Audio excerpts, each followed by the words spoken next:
Oke, jumpa kembali teman-teman analis.co.id. Di video kita kali ini kita akan membahas investasi yang menguntungkan saat ini. Jadi teman-teman kalau lihat di foto ini, kita akan membahas salah satu profil orang kaya di Indonesia. Jadi dia adalah investor sukses dari modal dana karyawan. Nah, di video kali ini kita akan bahas siapa orangnya, dia investasi di sektor apa, bagaimana cara dia berinvestasi, dan berapa total keuntungannya. Jadi intinya, investasi yang menguntungkan yang teman-teman cari, jenis investasi yang menguntungkan seperti apa, itu akan kita bahas tuntas di video ini. Oke teman-teman, kita lanjutkan. Nah, buat teman-teman yang punya pertanyaan investasi yang menguntungkan 2019, 2020, 2021, 2022, 2023, sampai 2020 dan seterusnya, itu jawabannya ada di sini. Jadi saya sudah merangkum ada 10 pertanyaan-pertanyaan soal investasi yang menguntungkan dengan modal kecil, untuk pemula seperti apa, kemudian investasi yang cocok untuk mahasiswa, anak muda, investasi online terpercaya. Jadi teman-teman, ini adalah pertanyaan-pertanyaan yang banyak dicari di YouTube maupun Google. Nah, kita akan jawab sekaligus dalam video kita kali ini. Jadi banyak sekali. Jadi jenis investasi yang menguntungkan, kemudian investasi syariah yang menguntungkan, investasi yang halal menurut Islam. Nah, di sini nanti akan ada dalil-dalil Al-Quran maupun hadis yang akan saya paparkan biar teman-teman paham betul soal investasi yang akan kita bahas. Jadi buat yang bertanya, bagus mana investasi saham, emas, reksadana, atau properti? Nah, itu akan saya ulas juga di sini. Nah, intinya, kalau teman-teman bertanya soal investasi yang paling menguntungkan saat ini apa? Nah, itu yang akan kita jawab, sekaligus membahas profil salah satu investor sukses saat ini. Oke, kita lanjut saja. Jadi nanti juga akan ada pembahasan lain soal apa itu riba dan dalil Al-Quran, portofolio saham Lokeng Hong terbaru seperti apa dan sebagainya, termasuk Warren Buffett, apa itu forex halal atau tidak, itu akan kita jawab juga. Siapa orang terkaya di dunia, dalil investasi dalam Al-Quran, oke teman-teman, investasi bodong dan sebagainya. Kita lanjut. Nah, siapakah investor ini? Jadi buat teman-teman yang masih bertanya-tanya, siapa sih orang yang ada di foto ini? Jadi beliau adalah Lokeng Hong. Jadi dia lahir dari keluarga miskin. Jadi teman-teman kalau baca profilnya, dia bahkan pernah tinggal di sebuah rumah yang lebarnya hanya 4 meter. Bayangkan. Bahkan untuk bisa kuliah, dia harus kerja sambil kuliah pada waktu itu. Dengan gaji 350.000 per bulan pada waktu itu. Jadi ya lumayan banyak untuk waktu itu, tapi tidak terlalu banyak. Dan kalau saat ini teman-teman mau tahu, dana investasinya saat ini sudah mencapai lebih dari 2,5 triliun. Nah, itu yang teman-teman akan pelajari di sini, bagaimana dia berinvestasi. Jadi dia punya prinsip kaya sambil tidur. Jadi dia tidak punya strategi investasi, kemudian natap komputer seharian, jadi tidak seperti itu. Nah, kita lihat sejarahnya dulu. Jadi Lokeng Hong ini pada 1979 dia itu kuliah malam jurusan sastra Inggris di Universitas Nasional Jakarta sambil kerja di PT Overseas Express Bank. Kemudian di 1989 mulai investasi di usia 30 tahun. Nah, ini ada catatan menarik buat teman-teman. Jadi beliau ini sukses investasi dengan dana minim dari dana karyawan, tapi kemudian dia bisa sukses hingga triliunan, padahal umurnya sudah cukup lumayan tidak muda lagi di usia 30 tahun. Jadi ini jangan teman-teman yang sudah usia 35, 40, jangan berkecil hati. Jadi tergantung keberuntungan dan kemauan kita untuk belajar berinvestasi. Kemudian di tahun 1990 jadi marketing dan sempat menjadi kepala cabang juga. Dan setelah bekerja 17 tahun di 1996, ia berhenti dan berkonsentrasi menjadi investor. Nah, teman-teman, uh, prinsip investasinya seperti apa? Saya akan perlihatkan. Jadi beliau itu selalu mengungkapkan ketika diwawancarai oleh media bahwa dia kaya sambil tidur dengan investasi saham. Dalam artian dia memilih aliran investasi value investing. Jadi dia dia beli saham, tapi setelah dibeli kemudian ditinggal tidur. Dalam artian dia tidak mengontrol berapa pergerakan grafiknya. Begitu harga sahamnya sudah naik banyak dan valuasinya sudah mahal, baru kemudian beliau jual sahamnya. Jadi teman-teman nanti akan lihat apakah saham itu halal atau tidak. Nah, akan saya perlihatkan dalilnya dan alasan-alasannya seperti apa. Nah, kemudian beliau itu juga selalu hidup hemat. Jadi bahkan dia punya mobil itu harganya cuma 100 jutaan, bahkan itu pun bekas. Dia gunakan kurang lebih selama 10 tahun. Jadi salah satu kunci kesuksesannya pada waktu itu, beliau kalau punya dana sedikit itu dia lebih memilih untuk menginvestasikan dananya. Nah, ilmu investasinya sendiri itu dia dapat dari Warren Buffett. Dia bahkan punya buku sampai belasan hingga puluhan buku yang membahas soal Warren Buffett. Nah, Warren Buffett itu siapa? Jadi beliau adalah salah satu orang terkaya di dunia, bahkan pernah mengalahkan kekayaan Bill Gates dari modal investasi saham. Dan tahukah teman-teman, Warren Buffett pada waktu memulai investasinya dengan modal hanya kurang lebih 100 dolar saja. Dan bisa sampai menjadi orang terkaya di dunia. Jadi buat teman-teman yang cari cara menggandakan uang dengan cara halal, ini adalah salah satu jawabannya. Dan yang terpenting nanti teman-teman, saya akan perlihatkan dalilnya dalam Al-Quran maupun hadis, dan betulkah saham itu halal atau haram. Nah, nanti akan kita bahas. Jadi beliau sendiri itu tidak pernah investasi emas. Karena menurut dia emas 1 kilo nanti ya tetap 1 kilo nanti jadinya. Kalaupun naik harganya tidak terlalu jauh dibanding dengan investasi saham. Nah, nanti akan saya bandingkan antara reksadana, investasi properti, investasi emas, dan saham. Kemudian beliau juga tidak pernah membeli dolar. Jadi buat teman-teman yang investasi forex, saya sampaikan bahwa secara hukum Islam, forex itu jelas-jelas haram karena yang diinvestasikan itu bukan komoditi, tapi yang jadi subjek jual belinya adalah mata uang. Sedangkan mata uang dalam ajaran Islam itu tidak boleh dijadikan komoditas, dia alat tukar menukar. Jadi kalau teman-teman ikut investasi forex dan sebagainya itu jelas-jelas haram. Saya bahkan tidak pernah melakukan itu. Nah, kemudian beliau juga tidak pernah menaruh uang banyak di bank. Kadang sekedarnya hanya untuk keperluan sehari-hari atau keperluan mendadak, dia baru tabung di bank. Selebihnya dia investasikan semua. Oke? Jadi perbandingan persamaan antara investasi saham, emas, properti, dan reksadana. Jadi bagus mana saham, emas, properti, atau reksadana? Nah, ini pertanyaan yang banyak sekali ditanyakan. Buat teman-teman yang cari investasi yang menguntungkan itu seperti apa sih? Untuk mahasiswa, ibu rumah tangga, karyawan, dan sebagainya. Nah, di sini saya akan berikan buktinya. Oke, teman-teman, ini juga salah satu video panduan investasi saham yang saya share nanti di blog analis.co.id. Kalau sudah rilis silahkan dicek. Jadi di sini adalah perbandingan antara saham, reksadana, dan properti. Mohon maaf, emas tidak saya masukkan karena kita anggap saja tiga ini yang mewakili dari investasi lain. Kalau soal forex, saya sampaikan bahwa forex itu jelas-jelas haram buat teman-teman yang muslim karena forex jelas-jelas ribanya itu sudah nyata sekali karena yang diperjualbelikan adalah mata uang. Sedangkan kenaikan mata uang itu tidak bisa jadi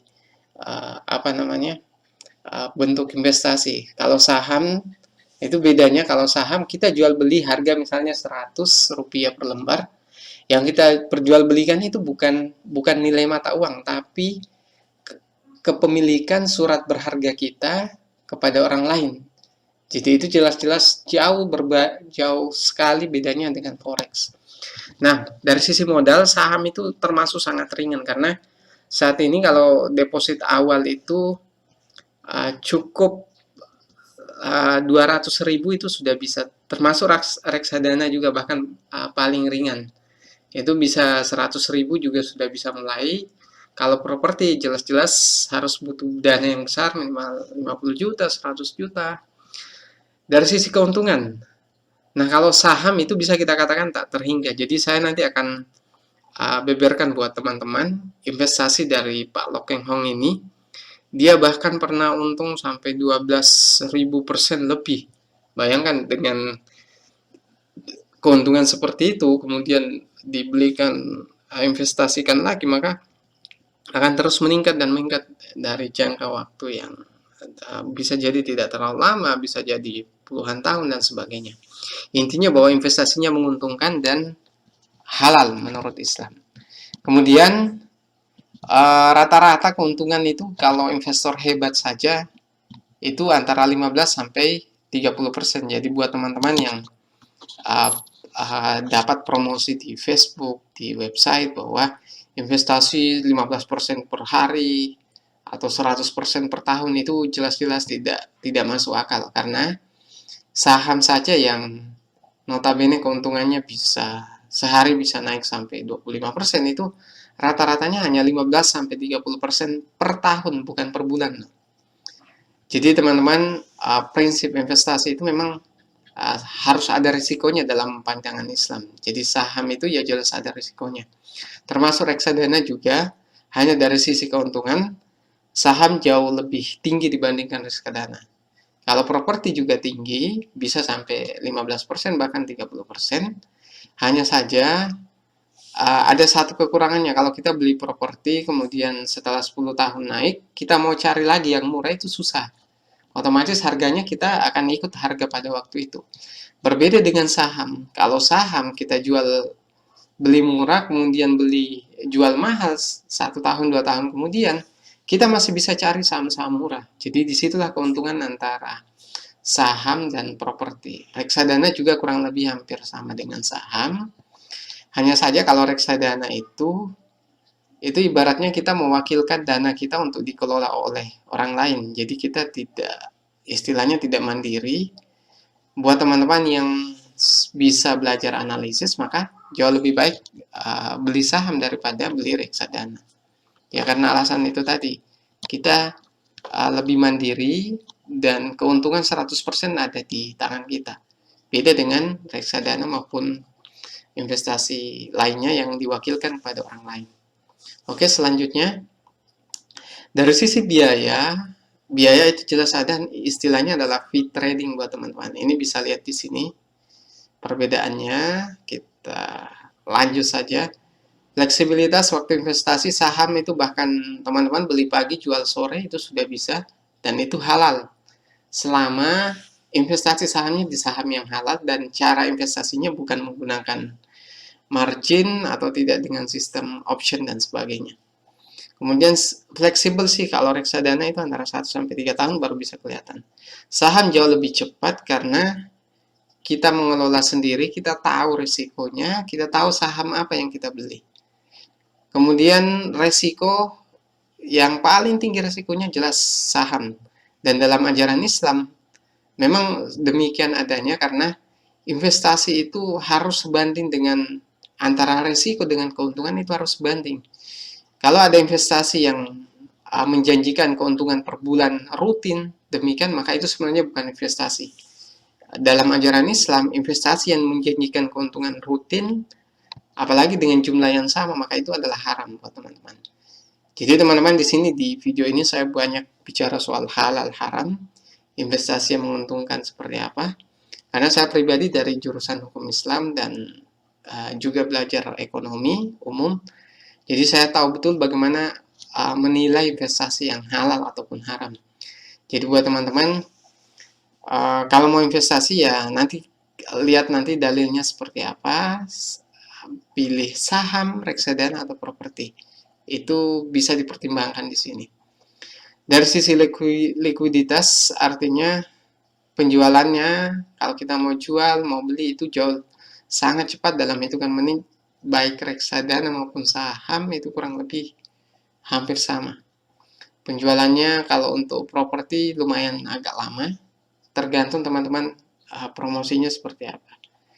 Jadi kalau dari sisi risiko jelas saham yang jauh lebih tinggi karena keuntungannya juga jauh lebih tinggi dari reksadana maupun properti.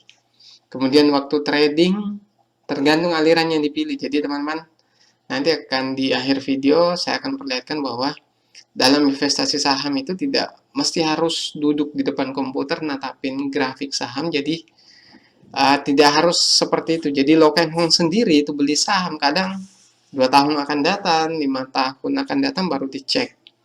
Kalau untung ya kemudian baru dijual. Jadi tidak mesti harus natap komputer. Itu aliran istilahnya analisisnya menggunakan analisis teknikal. Jadi dari grafik saham. Kalau value investing itu dari nilai sahamnya. Sudah mahal atau murah baru dijual. Tidak perlu menatap komputer tiap saat. Kemudian waktu trading. Nah, itu sudah. Kemudian fakta kesuksesan. Jadi teman-teman kalau bandingan antara saham, reksadana, properti, satu-satunya dari 3 investasi ini yang paling sukses itu adalah saham. Karena ini sudah dibuktikan oleh Warren Buffett sendiri. Beliau bahkan orang yang awal investasinya hanya dengan modal kurang lebih $100 pada waktu itu bisa naik menjadi 1.700 triliun, bayangkan. Sehingga pada waktu, saya tidak tahu tahun berapa, Warren Buffett itu sempat menduduki sebagai orang terkaya nomor 1 di kolong langit ini. Jadi dia di dunia itu menjadi orang terkaya dari modal investasi saham. Sehingga wajar kalau saya menempatkan saham itu adalah investasi yang paling menguntungkan saat ini maupun akan datang. Prospeknya selalu ada karena di waktu-waktu tertentu ada saham yang turun yang layak untuk kita investasikan, untuk kita nabung saham dalam jangka waktu 1 tahun, 2 tahun ke depan. Oke, kemudian tipe investor. Jadi teman-teman kalau mau masuk di saham harus benar-benar menjadi tipe investor yang berani menghadapi risiko. Kalau tidak suka risiko ya masuk di properti ini. Jadi intinya dari 3 investasi ini semua menguntungkan, tapi yang paling tinggi keuntungannya adalah saham. Tapi di satu sisi yang paling tinggi risikonya juga saham. Jadi teman-teman mau ngambil yang mana tergantung, silahkan dipertimbangkan. Perhatikan terus perbandingan-perbandingan ini, nanti insya Allah nanti teman-teman bisa memutuskan mana yang lebih baik. Nah selanjutnya,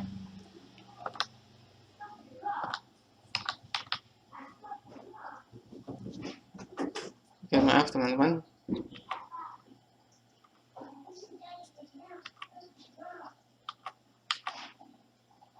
Oke, apa jenis investasi yang menguntungkan yang Lo Keng Hong pilih? Jadi saya sudah menyinggung sebenarnya. Jadi investasi yang dia pilih adalah saham. Nanti setelah ini saya akan perlihatkan dalil dari Al-Quran maupun hadis. Investasi saham halal atau haram? Nah itu yang banyak yang menanyakan. Jadi saham itu dokumen atau surat berharga yang menunjukkan bagian kepemilikan atas suatu perusahaan. Jadi buat teman-teman yang mau investasi saham, perlu diperhatikan saham itu tidak jual beli uang. Beda dengan forex. Forex itu jelas-jelas yang diperjualbelikan adalah uang. Sedangkan dalam pemahaman riba itu kullu dalam pengertian dalam kaidah usul maupun pendapat ulama bahwa riba adalah kullu ziyadatin lam yu'awid laha al-aud. Jadi riba itu segala penambahan yang tidak ada transaksi penggantinya. Jadi transaksi pengganti dalam artian seperti ini. Ketika teman-teman pinjam ke temannya, kemudian dia mensyaratkan kenaikan 20%. Nah, kalau kenaikan 20% itu dari uangnya, maka itu riba. Tapi kalau misalnya teman-teman pinjam 20%, kemudian ditanya mau beli apa, misalnya beli motor. Kemudian dinaikkan harganya 20% dari harga motor itu, maka itu sama dengan jual beli dan itu bukan riba. Dalam saham, ketika kita memperjualbelikan saham, yang kita perjualbelikan itu adalah dokumennya sebenarnya. Sekalipun sekarang bentuknya elektronik, bukan dalam bentuk dokumen, tapi yang jelas yang kita perjualbelikan itu bukan mata uang ataupun bukan nilai uang, tapi yang kita perjualbelikan adalah kepemilikan kita dari surat berharga kepada orang lain, sehingga dalam ajaran Islam itu masih halal. Jadi investasi yang halal menurut Islam itu salah satunya adalah saham. Kalau forex jelas-jelas haram, kemudian indeks juga haram. Kalau emas bisa halal, bisa haram. Saham pun demikian, bisa halal, bisa haram, tergantung teman-teman investasi di perusahaan yang halal atau tidak, atau cara transaksinya dengan cara syariah atau tidak. Kalau tidak syariah, misalnya dengan margin, utang, kemudian ada bunganya, maka itu jelas haram. Atau sistem option, itu juga haram dalam investasi saham. Jadi teman-teman kalau mau investasi saham, pastikan pilih akun syariahnya. Jadi biar teman-teman terhindar dari saham konvensional, dan cara transaksinya juga dengan cara syariah. Oke, jadi saham merupakan investasi yang paling menguntungkan nomor satu di dunia saat ini dari semua jenis investasi yang ada. Jadi saham itu mengalahkan keuntungan investasi emas, properti maupun reksadana, bahkan forex sekalipun teman-teman. Kalau forex itu jelas saya sampaikan tadi haram karena yang diperjualbelikan adalah mata uang, sedangkan dalam ajaran Islam uang tidak bisa dijadikan komoditi. Oke, keuntungan saham itu seperti apa? Jadi saham itu kalau harga saham 50 sampai 200 rupiah per lembar, maka keuntungannya bisa sampai 35% per hari, teman-teman. Jadi perlu dicatat keuntungannya adalah 35% per hari. Kalau investasinya teman-teman beli saham antara harga 200 sampai 5.000, maka keuntungannya hanya 25% maksimalnya.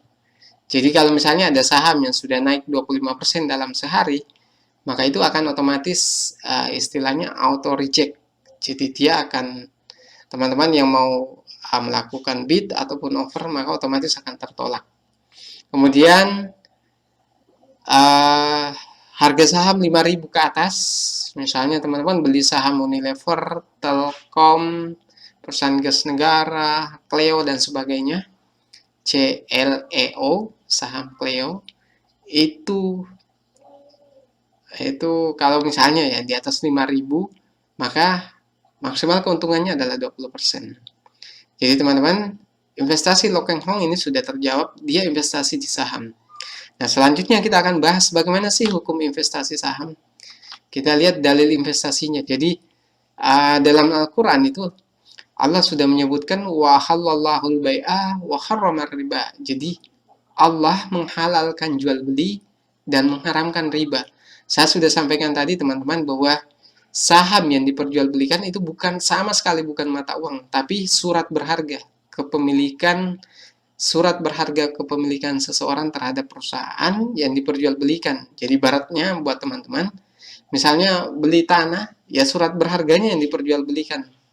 Jadi itu masih halal dalam ajaran Islam, selama saham itu dari perusahaan yang halal juga. Kalau sahamnya dari perusahaan yang misalnya bank syariah, bank BRI syariah misalnya, maka itu masih halal. Tapi kalau misalnya dari bank konvensional, seperti Bank Mandiri, yang konvensional, maka itu otomatis haram untuk kita perjualbelikan sahamnya, sehingga dia tidak masuk dalam kategori saham syariah.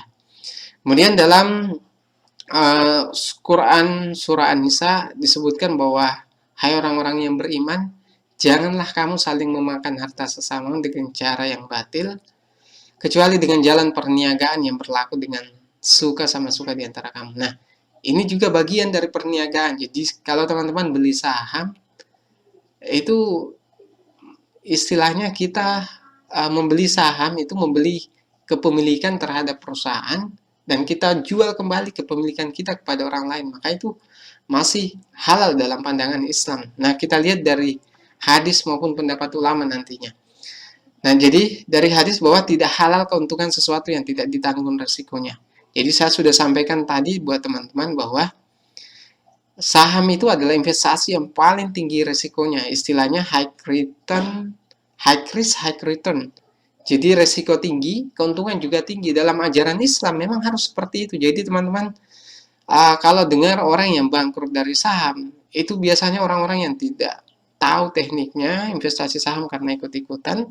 Dan kalau dia rugi itu bukan karena sahamnya yang salah, tapi orang yang tidak tahu investasinya. Jadi merugikan atau tidak saham itu tergantung bagaimana kita memilih saham. Jadi ibaratnya saham itu juga ada saham yang tidak baik, ada yang saham halal tapi tidak baik. Jadi misalnya saham gorengan. Saham gorengan itu teman-teman sudah tahu betul itu saham selalu digoreng kemudian dibeli, maka teman-teman bisa saja rugi. Jadi ibarat teman-teman misalnya kalau ada yang mengatakan bahwa saham itu mutlak haram, jadi saya sampaikan seperti ini. Misalnya ada orang yang membeli pisau kemudian membunuh orang lain, maka kita tidak bisa katakan bahwa beli pisau itu jadi haram.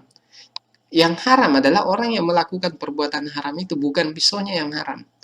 Kalau kita beli saham, ada orang yang rugi dari saham karena beli saham yang tidak baik, maka jangan katakan bahwa sahamnya yang haram, tapi orang itu yang salah melakukan jual beli saham. Bisa jadi karena dia utang, atau biasa jadi dengan sistem option dan sebagainya. Jadi dalam investasi saham itu memang selalu, saya kira semua seperti itu. Teman-teman kalau investasi dimanapun ada yang baik dan ada yang tidak. Nah, kemudian dalil yang kedua adalah dari hadis riwayat Al-Baihaqi dan Hukaim bin Hizam. Jadi tidak boleh menjual sesuatu hingga kamu memilikinya. Jadi saham itu ada yang sistem option itu ya jelas-jelas haram, karena kita belum memiliki sahamnya, kita sudah jual belikan. Kalau saham yang syariah, investasi yang menguntungkan yang syariah, itu harus sudah dimiliki dulu sahamnya. Jadi orang yang mau menjual itu harus sudah memiliki sahamnya, tidak boleh dengan sistem option. Kemudian selanjutnya Rasulullah SAW melarang jual beli yang mengandung gharar atau judi. Ini ada satu pernyataan dari Ustadz Uwas atau Ustadz Abdul Somad yang mengatakan bahwa saham itu haram karena ada unsur judi. Jadi ini harus dipahami dengan baik, unsur judi itu dari batasannya seperti apa. Orang yang melakukan judi itu ya memang orang yang niat investasi saham dengan cara judi. Kalau orang yang betul-betul investasi seperti Lo Keng Hong, dia beli saham memang melihat dari sisi nilai perusahaannya. Kalau harga sahamnya naik, itu dipengaruhi karena faktor perusahaannya yang berhasil meraih berhasil mencatatkan kinerja keuangan yang baik, sehingga wajar kalau harga jualnya menjadi mahal, sehingga kenaikan harga sahamnya itu halal dalam pandangan Islam. Jadi jangan serta-merta mengatakan bahwa saham itu ada unsur ghararnya kemudian haram. Tidak semua seperti itu. Jadi saham itu investasi yang halal, tapi dia bisa menjadi haram tergantung teman-teman cara investasinya seperti apa. Nanti akan kita bahas nanti teman-teman. Silahkan subscribe dulu channel Analis Saham Syariah. Nanti saya akan banyak membahas soal hukum-hukum investasi saham, emas, obligasi, dan sebagainya. Kemudian barang siapa menjadi wali anak yatim yang memiliki harta, hendaklah dia menggunakannya berbisnis atau dia menggunakannya berbisnis untuk anak yatim, dan jangan membiarkan harta itu dimakan oleh sedekah. Jadi ibaratnya di sini, dalam hadis ini anjuran untuk investasi. Jadi teman-teman, anjuran investasi itu dalam hadis juga ada bahwa kalau ada punya dana untuk anak yatim, maka jangan biarkan dananya tinggal diam. Jadi bisa investasikan, bisa dibisniskan, dan sebagainya. Kemudian selanjutnya teman-teman, dalil selanjutnya, ini sudah saya bahas sebelumnya bahwa tidak halal keuntungan sesuatu yang tidak ditanggung risikonya. Ini maksudnya seperti apa? Jadi teman-teman, kalau pernah mendengar soal obligasi, investasi obligasi, ada obligasi yang keuntungannya ditentukan per tahun sekian persen, misalnya 8%. Nah, itu dalam pandangan Islam itu tidak boleh seperti itu. Jadi investasi yang sudah dipastikan keuntungannya itu tidak boleh, karena masa bisnisnya belum jalan kemudian hasilnya sudah ditentukan. Jadi kalau ada yang rugi, bisnisnya tidak berhasil, maka otomatis ada yang dirugikan.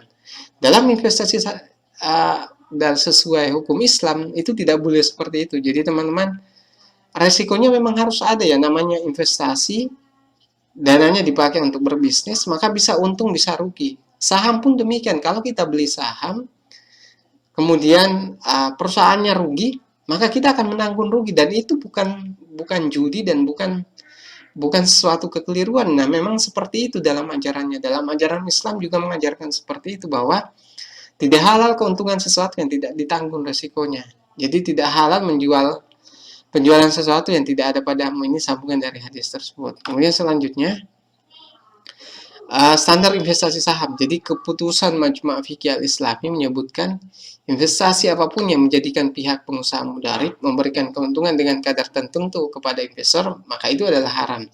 Jadi saya sudah sampaikan tadi teman-teman, kalau ada investasi yang menjanjikan keuntungan di awal sekian persen, itu jelas-jelas haram. Karena dalam Islam itu tidak boleh bisnis belum dijalankan sudah ada keuntungannya sekian. Harus jalankan dulu bisnisnya, kemudian hitung keuntungannya. Nah, saham pun demikian. Saham itu tidak dijanjikan bahwa akan dapat dividen berapa, capital gain-nya berapa. Jadi, bisnisnya dijalankan dulu. Kalau bisnisnya sukses, kemudian otomatis harga sahamnya akan naik. Perusahaan juga bisa membagi dividen ke pemilik sahamnya. Jadi pemilik sahamnya akan dapat dividen tergantung berapa keuntungannya. Ini jelas-jelas halal dalam pandangan Islam, karena keuntungannya dihitung setelah bisnis dilakukan buat teman-teman. Jadi jangan asal ngomong saham haram, saham goror. Seperti yang disampaikan oleh Ustadz Abdul Somad tadi, bahwa saham haram itu harus ada dalilnya. Jangan asal memberikan persepsi kepada orang lain dan didengar orang lain, tapi tidak memberikan dalil sama sekali. Ini dalilnya sudah jelas dari Majma' Fiqih Al-Islami, dan hadis pun menyatakan demikian, bahwa investasi saham itu halal karena itu tidak ditentukan keuntungannya berapa di awal. Kemudian investasi harus ada risikonya. Kaidah mendasar dalam investasi dalam kawaid al-fiqhiyah. Jadi dalam kaidah fikih, bahwa keuntungan adalah melalui menanggung risiko yang ada. Jadi ini catatan penting, bahwa saham ini sangat sesuai dengan standar kaidah fikih, karena keuntungannya jelas ditentukan setelah bisnis dijalankan. Jadi saham itu bisa untung, bisa rugi, ya seperti itu investasi. Investasi malah kalau ada investasi yang menjanjikan keuntungan 10% per bulan, 100% per tahun, itu jelas-jelas haram karena bisnis belum dijalankan, kemudian sudah ada keuntungannya. Kemudian Dr. Wahbah Az-Zuhaili dalam Fikih Al-Islami menyebutkan bahwa bermuamalah dengan melakukan kegiatan transaksi saham hukumnya adalah boleh, karena si pemilik saham adalah mitra dari perseroan sesuai dengan saham yang dimilikinya. Ini jelas saham itu sesuatu yang tidak perlu teman-teman bahwa saham itu judi. Judinya itu dari mana? Harus ada dalilnya. Jangan asal mendengar pendapat orang lain, dan jangan asal memberikan pendapat. Karena ada satu dalil dalam Al-Quran, tidak boleh mengharamkan sesuatu yang halal. Itu jelas-jelas sama dosanya dengan menghalalkan yang haram. Oke teman-teman, selanjutnya, bagaimana cara investasi saham LKH? Kok bisa kaya raya? Jadi Lo Keng Hong itu investasinya seperti apa sih? Jadi teman-teman yang bertanya, saya sampaikan bahwa dia pada saat memilih perusahaan, dia akan melihat manajemennya seperti apa. Jadi beliau ini sukses investasi saham, nanti akan saya perlihatkan berapa persen saham yang dia beli, berapa keuntungannya. Jadi dia akan melihat apakah perusahaan itu dikelola oleh orang-orang yang jujur. Nah di sini jelas sekali buat teman-teman, kalau ada yang membantah saham itu haram, ini jelas-jelas orang yang membeli saham itu saja melihat manajemennya seperti apa. Jadi tidak asalan, harus ada integritasnya, kemudian sudah berbadan hukum dan sebagainya. Kemudian pahami prospek bisnisnya, kata beliau. Jadi kalau kita mau beli saham, maka lihat masa depannya seperti apa. Nah, lihat lagi laporan keuangan 5-10 tahun terakhir. Jadi saham itu jelas-jelas investasi yang real investasi, bukan hanya sekedar beli kemudian ikut-ikutan. Jadi harus ada analisisnya. Kemudian ketahui laba perusahaan. Jadi cek berapa rasio NPM-nya dan rasio return on equity-nya. Jadi teman-teman yang mau tahu apa rasio NPM, rasio return on equity, itu silahkan cek di blog analyst.co.id. Kalau return on equity itu cara menghitungnya dari uh, laba bersih dibagi dengan ekuitas. Nah, itu nanti hasilnya berapa? Misalnya 20%. Berarti itu masih standar. Kalau di atas 10 sampai 30% itu kita anggap perusahaannya prospek. Kalau NPM nanti teman-teman cek lagi di blog analis.co.id. Selanjutnya adalah pilih perusahaan yang bertumbuh. Jadi kalau mau investasi saham, kata beliau, kata Lo Keng Hong, jadi teman-teman yang cari investasi yang menguntungkan saat ini, 2019, 2020, 2021, 2022, dan seterusnya. Nah, itu prinsipnya pilih perusahaan yang bertumbuh, perusahaan yang profitnya positif dari tahun ke tahun dalam jangka panjang. Nah, itu lihat lagi kinerjanya beberapa tahun sebelumnya dan lihat model bisnisnya seperti apa. Saya pernah melakukan posting soal analisis saham Matahari. Waktu itu turun dari 12.000 jadi 10.000, kemudian 6.000. Saya sempat mau beli sahamnya, tapi setelah melakukan analisis di manajemennya, dan saya memutuskan tidak membeli sahamnya. Dan faktanya sekarang saham Matahari itu turun sampai 3.000-an. Nah, itu salah satu alasannya kita harus melakukan analisis sebelum membeli saham. Kemudian pastikan valuasinya murah. Nah, ini penting sekali teman-teman kalau beli saham. Saham yang punya PER atau PER itu rasio yang dari harga saham dibagi dengan earning per share. Jadi earning per share itu dihitung dari laba bersih dibagi dengan jumlah saham yang beredar. Kalau rasio PBV, ini teman-teman banyak yang protes kok bacanya PBF. Ah, ya betul. Saya sebenarnya senang nyebut PBF-nya, tapi ya tidak masalah kita rubah. Jadi PBV atau PBV-nya itu harga saham dibagi dengan book value. Nah, inilah book value yang kita sebut dengan nilai buku. Nilai buku itu kita hitung dari teman-teman kalau mau lebih jelasnya ini nanti akan hitung-hitungannya akan lebih jelas kalau mengunjungi blog analis.co.id dan subscribe channel analis saham syariah. Ini penting sekali karena video-video terbaru cara investasi yang baik, investasi yang menguntungkan itu apa saja saat ini, untuk mahasiswa, ibu rumah tangga, anak muda, dan sebagainya akan saya share semua di channel ini. Jadi pastikan sudah subscribe channelnya. Oke teman-teman, soal berapa standar rasio PER maupun PBV dari Lo Keng Hong itu akan saya bahas di video tersendiri nanti. Nantikan saja video-video selanjutnya buat teman-teman. Pastikan sudah subscribe dulu channel analis saham syariah. Oke, selanjutnya. Apa portofolio saham Lo Keng Hong yang terbaru?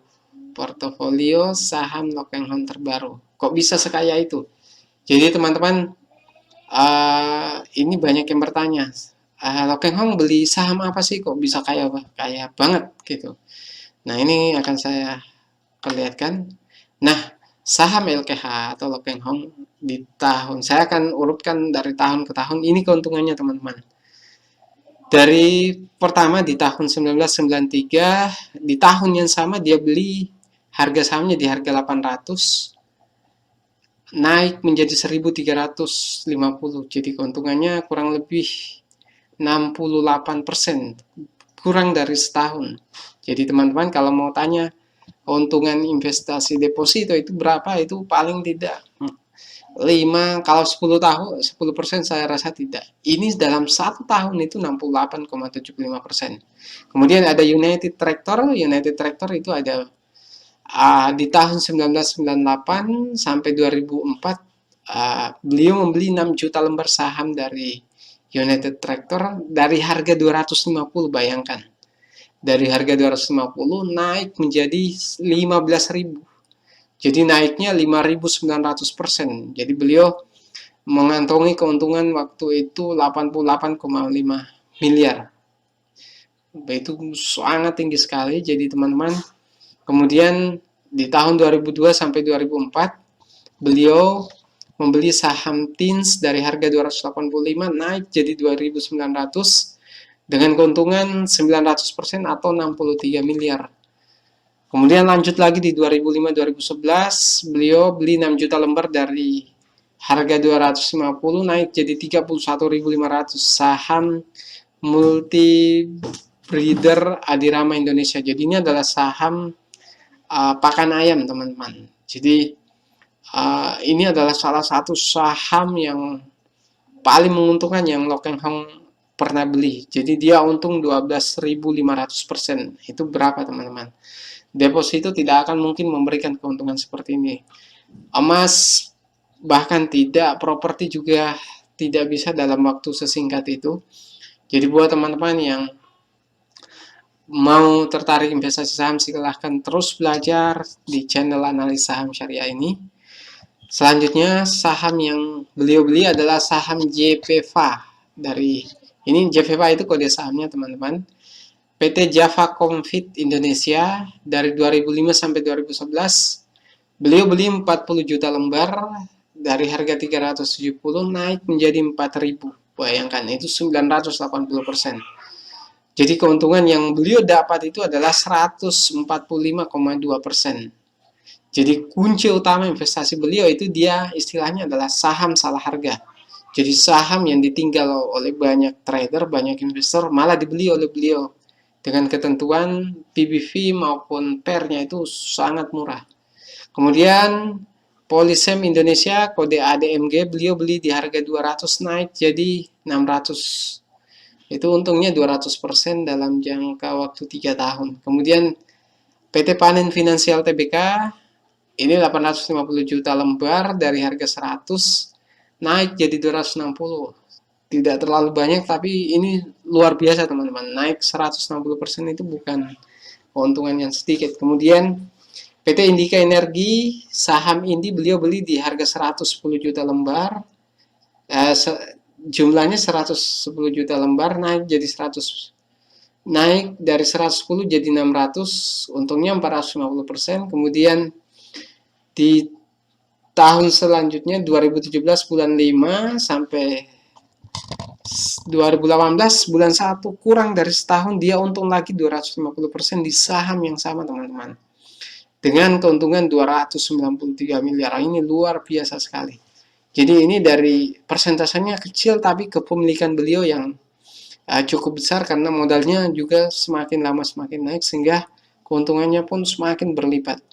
Kemudian PT RO. Jadi PT RO ini PT Petrosi dia beli dengan harga 380 naik jadi 1.230, untung 44% lagi. Kemudian PT Bumi Resources. Jadi teman-teman yang yang tahu soal Bakri, ya ini saham dari grup Bakri. Beliau untung berkali-kali dari saham ini. Dia dari untung 550%, kemudian untung 500%. Dalam jangka waktu yang relatif singkat di 2009 itu kurang dari setahun, kemudian 2015 sampai 2017 itu sekitar 2 tahun. Untungnya 500%. Bayangkan, beliau kalau investasi itu jarang untung kecil-kecil, untungnya selalu besar-besar. Karena apa? Beliau punya prinsip beli saham salah harga, jadi saham yang ditinggal investor lain, tapi tidak dianalisis dengan baik, beliau analisis dengan baik dan akhirnya bisa untung besar. Kemudian di saham multi Bahtera Segara Sejati di tahun 2016 sampai 2019 itu antara di harga 200 naik jadi 705. Untungnya 48 miliar atau 253%. Oke teman-teman, analis.co.id. Itulah saham-saham yang pernah dibeli Lo Keng Hong. Jadi prinsipnya beliau adalah beli saham yang salah harga, saham yang valuasinya murah, manajemennya baik. Kurang lebih seperti itu. Nah, ini pertanyaan newbie banget ini, pertanyaan untuk pemula. Bagaimana cara membeli saham bagi pemula? Nah, teman-teman yang belum tahu silahkan klik di sini. Ada video yang sudah saya share di video sebelumnya, silahkan dikunjungi. Tapi untuk lebih jelasnya saya jelaskan sedikit dulu. Jadi poin-poin pentingnya. Jadi kalau mau beli saham, teman-teman beli saham itu kita harus buka rekening di perusahaan sekuritas. Jadi kata kuncinya adalah perusahaan sekuritas, teman-teman. Jadi buka akun dulu di perusahaan sekuritas. Jadi perusahaan sekuritas minimum pembelian itu 1 lot. Satu lot itu isinya 100 lembar. Sedangkan harga saham terendah di Bursa Efek Indonesia saat ini itu Rp50. Jadi buat teman-teman, pilih aliran investasi value investing atau growth investing. Jadi teman-teman yang mau beli saham, harus tentukan dulu aliran investasinya apa. Kalau value investing itu beli saham berdasarkan valuasinya. Artinya dia beli saham yang murah, jual pada saat mahal. Kalau growth investing itu beli saham yang sudah bertumbuh. Jadi misalnya periode ini dengan periode sebelumnya ternyata lebih tinggi saat ini, dia akan beli. Tapi analisisnya juga berbeda. Kalau value investing itu lebih dominan ke analisis fundamental, dia akan melihat fundamental perusahaan. Jadi saham itu sudah sahamnya lagi untung atau tidak, dia akan lihat labanya berapa, utangnya seperti apa, nilai kasnya berapa. Kemudian untuk growth investing dia akan melihat analisis dengan analisis teknikal. Nah, analisis teknikal ini yang digunakan adalah grafik atau harga saham. Jadi teman-teman harus tahu bedakan. Jangan kira bahwa investasi saham itu harus lihat natap komputer, lihat grafik terus, tidak seperti itu. Itu kalau teman-teman memilih analisis teknikal ya harus seperti itu, harus mengawasi terus pergerakan harga sahamnya. Kalau analisis fundamental ini seperti yang dilakukan oleh Lo Peng Hong. Beli saham yang murah, kemudian ditinggal tidur, setahun 2 tahun naik, baru kemudian beliau jual. Jadi kurang lebih seperti itu caranya. Buat lebih jelasnya, teman-teman subscribe dulu channel Analis Saham Syariah. Nanti akan saya share banyak sekali soal tutorial-tutorial investasi saham syariah maupun cara investasi yang baik dan benar. Jadi teman-teman yang harus bisa menghindari investasi bodong, investasi haram, forex dan sebagainya. Saran saya hindari. Kemudian jual beli saham. Nah ini teman-teman kalau sudah tahu analisis, sudah melakukan analisis saham, sudah buka akun di perusahaan sekuritas, selanjutnya baru bisa melakukan jual beli saham. Nah, ada istilahnya offer. Offer itu penawaran jual. Teman-teman kalau mau menjual sahamnya, istilahnya offer. Kalau bid itu penawaran beli. Jadi teman-teman mau beli saham, akunnya seperti apa nanti akan saya buat videonya khusus soal cara trading saham. Oke teman-teman, pertanyaan soal investasi yang paling menguntungkan saat ini atau investasi yang menguntungkan untuk pemula, mahasiswa, anak muda, ibu rumah tangga, jawabannya ada yang di saham. Saham itu tidak mudah, hitung-hitungan rasionya hanya tambah, kurang, kali, bagi. Jadi bukan investasi yang rumit. Bahkan banyak orang yang sukses investasi saham itu bukan dari jurusan ekonomi, teman-teman. Oke, mungkin itu yang bisa saya sampaikan. Sekian dari saya, Zulbiati Latif. Sampai ketemu di video selanjutnya. Sekian, Assalamualaikum warahmatullahi wabarakatuh.